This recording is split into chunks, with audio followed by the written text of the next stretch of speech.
everyone, I hope you're all doing so well and welcome to week 3 of mabsdrawloween Club, where I basically go through all my drawings that I've been creating for this amazing hashtag on Instagram, and they're all spooky themed drawings. Now if you are not following me, please do on Instagram, and also I would be most grateful if you would subscribe, and thank you so much for your amazing comments on my last video. This week I actually went full on into using my arch nemesis, the 40 Luminance pencils. If you have been following my channel, you may know that although I absolutely adore the way these pencils come out, I do find them to be a little bit more hard work, just because you really have to know how to use them. There's this kind of special technique of using them, and I always feel like Prismacolors suit my hands a little bit better, especially because they're so waxy, they kind of just like melt into the paper. They're so easy for me. But because I'm going to potentially be selling some of my drawings, I really stick to the most light fast pencil that I have, which is the 40, and I feel the finish of them whenever I create a drawing is so professional, and it really does make my work look amazing. So I do adore the pencils, but yes. The first prompt that I'm going to talk about is Apothecary, and this is what I created. I'm going to move this forward. This drawing is on Strathmore Tone Tan, and obviously with the pencils I just showed you, and I used completely 40. I didn't use any other pencils. Sometimes I pull in some other ones if I can't get the fine detail, but it worked perfectly on this.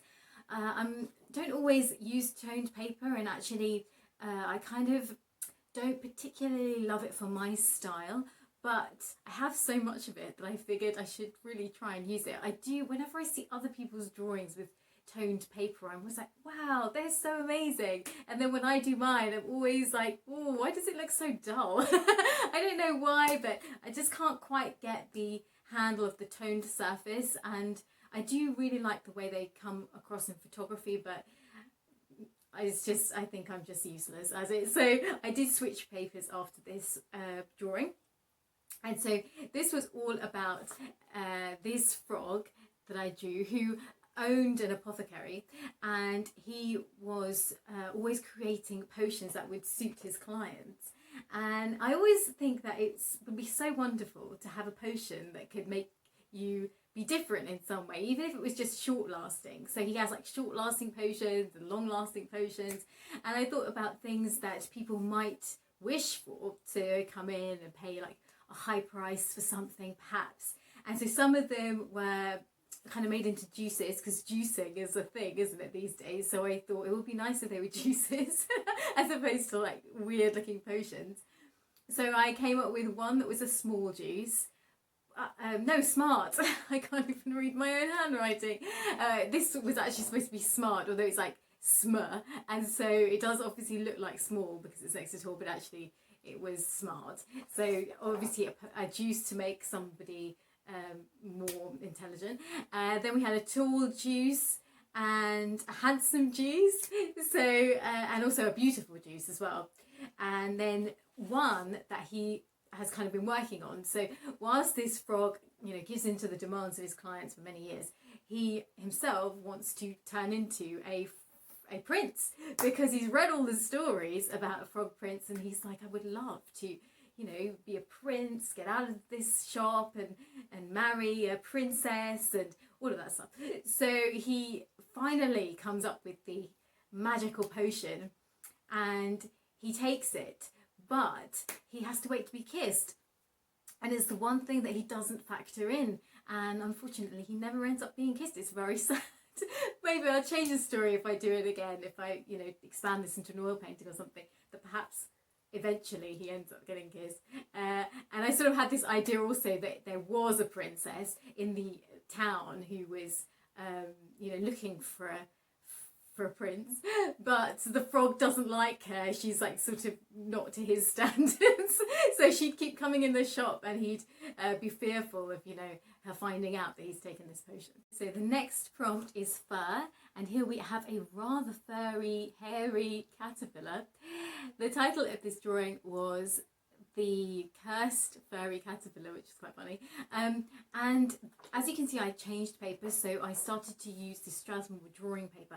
I've completely run out of paper. Like, I've got paper, I've got loads of paper, but most of it doesn't work for me, and so it's kind of paper that I've bought over the years, but it's kind of like in a shelf of I don't want to use these. I know I should technically be using them up, so I have been trying to, but actually I ordered some paper at the beginning of the week and it's only just arrived. So I was sort of, you know, thinking it probably would arrive when mabsdrawloween is completely over and I'd get the paper and be like, hooray! But it has actually arrived and I've already started drawing on there. So with this drawing, the fur idea, the fur prompt, I found really difficult. I first was going to draw a cat knitting. I always draw cats, and then I thought, no, don't draw another cat, because it's kind of an easy thing for me and it's such a escape cop-out, maybe, is that the word? Or words. So I then decided to do a caterpillar. I love drawing insects and rarely do, so I decided to make use of all the amazing greens. Carondache does the most incredible greens. If you are looking for greens, go and look at their pencils because they are amazing, and the depth of colour I really enjoyed creating on this. I really felt like the pencils gave a really nice depth. And so the story behind this one was this opera singer who is wandering through the woods and kind of bumps into this really evil goblin who is like, he sees this opera singer and thinks, wow, he's so amazing, he has everything, you know, and like goblins, trolls, you know, I always figure they're kind of like hunched over, jealous, angry, bitter type, you know, thing, bitter type creatures. And so he curses the opera singer because he thinks this opera singer has everything and I have nothing, and I'm like so ugly and twisted and everything. So he curses the opera singer and turns him into a caterpillar, and because the caterpillar to him, to the goblin, is really an extremely terrible thing to be if you're someone so grand. Like an opera singer, it kind of makes you so big, doesn't it? And make your voice can fill such a large area, and then you're, you know, reduced to something so tiny. And so the goblin kind of scurries off laughing to himself, but the opera singer finds that he can still sing as the caterpillar because he doesn't lose any of his abilities. So he continues to sing, and lots of the other insects and animals overhear his amazing voice. And so every morning he hosts a bit of a lesson and sing along with all the animals and things in the woodland. And as he sings, he grows this kind of amazing fur, so a really luscious fur, and it protects him during the winter. I kind of thought of that really because it's starting to get really cold, and I wish I had fur to, you know, protect me against the winter, because animals are lucky that way. Okay, next up, we're actually going to take a break from colouring pencils, and I'm going to show you my painting. This is an oil painting. I really hope you'll be able to see it. It's actually a little bit wet still. I think you could just about see. I'm just trying to flash it because this light is just ridiculous. I don't know whether you can see, but it is on my Instagram.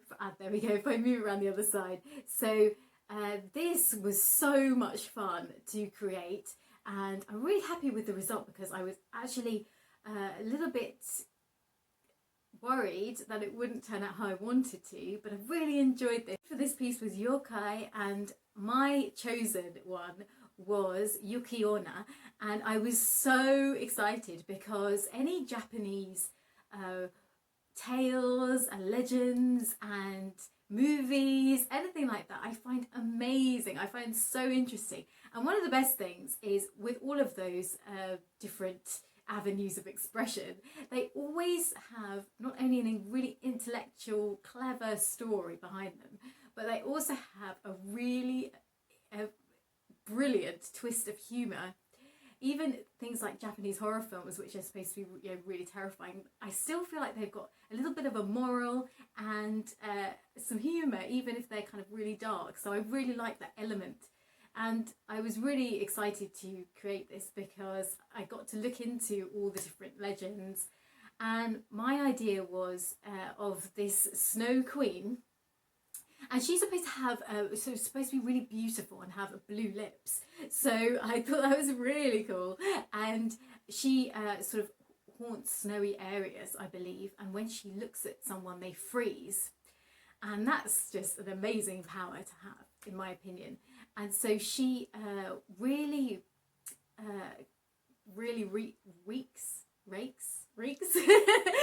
havoc upon the mountains and the villages in the mountains, because all the people who obviously look in her eyes, they get frozen. So they all avoid her, the villagers all avoid her, and she's living this amazing life on top of a mountain. One day, this boy, I figured he would sneak up at the top of the mountain and build a snowman. Twist, overnight, this snowman suddenly grows into this massive snow monster. And so at last, she has a rival, and they sort of fight each other to the end to see who kind of can gain the territory of the mountain. Next prompt was wizard, and I had again a lot of fun creating this wizard. I tried to make him look super wise. I am not experienced with drawing wizards at all. There are some amazing artists who create the most magical looking wizards. For me, this was a really new thing. I'm definitely going to draw wizards again though, hopefully many times, because I really like the way they look. I think they have an enchanted and magical quality, and there's so many stories you can create and build around a wizard. They're so wise, and they can come up with all kinds of potions and things, and they're always kind of at the heart of a fantastical story, I think. So the story that I came up with was all about this wizard who loved cooking and had a sort of little restaurant in the middle of the woods, as always. It's always in the woods somewhere. And he kind of serves these really weird things. Some things like burgers that scream. I love this idea that if you took a bite of a burger, it would start screaming in pain, but it would give you some great quality as a result of eating it. So either you get really strong, or you become really smart, or you'd suddenly be able to see through people, become invisible, whatever. And an interesting thing was that I wanted to have him stirring something, because we thought just a wizard alone, solitary, bent over a book. It's kind of a standard image. So I had him stirring a soup, broth type soup. And it's actually the same thing, I don't know what I'm talking about. And he makes it so that people who drink it suddenly become really strong, but the soup is really foul tasting. Because I always think that things that make you feel good generally taste awful, and all the really lovely things like pizza and chips, burgers, all the amazing things, cake, is unhealthy, which is like, it's so unfair. Life is so cruel. Okay, so the final drawing I'm going to talk about is cryptid, and I created a jackalope. This is my interpretation, obviously, because there are so many different interpretations, and I really was excited about this one, and also a little bit scared, because at first I thought, well, I'll just do a Loch Ness monster, because I've painted and drawn Loch Ness monsters so many times. And then I thought maybe I'd do a kraken, because also I've created them so many times, and it's so easy for me to do. Easy as in easy to think of the composition, not exactly easy to finish it, because that always is the hard part. But I then thought maybe I should actually do something I've never done before, and the jackalope is again something I have never created, and I wanted to kind of turn it on its head, like the idea that a jackalope, much like all of these mystical creatures that we don't know whether they exist or not, have a really bad reputation. Like, they're sort of really scary and meant to be really terrifying, and have horrible, sort of evil looking horns, and I wanted it to more be like this was an antisocial, quite an anxious jackalope, like, perhaps suffering from some sort of form of social anxiety, because that's kind of the opposite of being really, if you're a fearful animal, you're more confident, aren't you? I mean, you never see a really scary monster you know, cowering in a corner. They always tend to be quite confident about spooking people. So I like this idea that actually this jackalope was hiding in the woods and hiding in the bushes, and actually too nervous to go and talk to other animals, and the other animals, you know, talk about how frightening this beast is, but in reality it's actually just a really anxious ridden creature.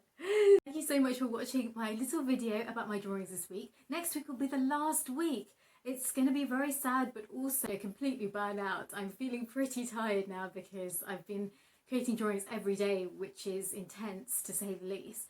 And it's really opened my eyes to changing my technique to a certain degree, changing my outlook on my channel, for example. Perhaps I'll do more drawings on here instead of just doing oil paintings. And I never thought I would really change, but I think change is good.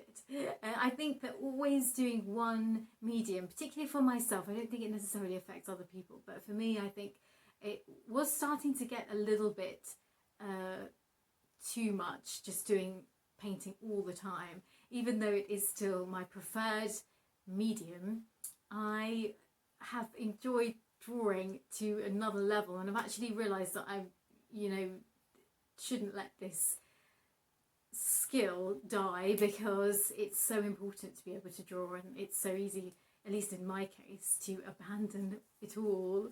So thank you again, and don't forget to subscribe, and I will see you next week. Take care, guys.